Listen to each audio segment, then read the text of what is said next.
হ্যাঁ মদন দা।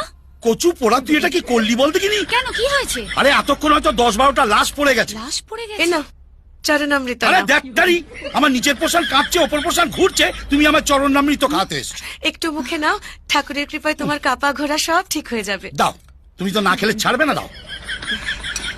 জয় কৃষ্ণ জয় কৃষ্ণ জয় কৃষ্ণ। ওম ক্লিং কৃষ্ণায় নমঃ, ওম ক্লিং। এবার বলো কি হয়েছে? মন্দিরে তুই এই ছেলেটাকে একটা রং নাম্বার দিয়েছিলি, ব্যাস এবার জীবন নিয়ে টানাটানি।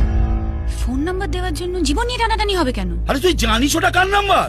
সনাতন পাঁজার, কে সে? কুচবিহারের ত্রাস মাফিয়া। ছেলেটার পেছনে লেগে গেছে। এ বাবা, তুমিও ঠিকানাটা জোগাড় করে দেবে, গিয়ে ওকে সরি বলে আসবো। কোনো দরকার নেই, যা আবার হয়ে গেছে, এখন আর বেশি ঝামেলা বাড়িয়ে লাভ নেই। কিন্তু একবার জানতে তো হবে ও ঠিক আছে কিনা। ওটা তো আর ওই দরকার নেই, জানার কোনো শেষ নেই, মার খাবারও কোনো বয়স নেই। মার যদি খেতে না চাস চুপচাপ ঘরে বসে থাক। কচু পোড়া।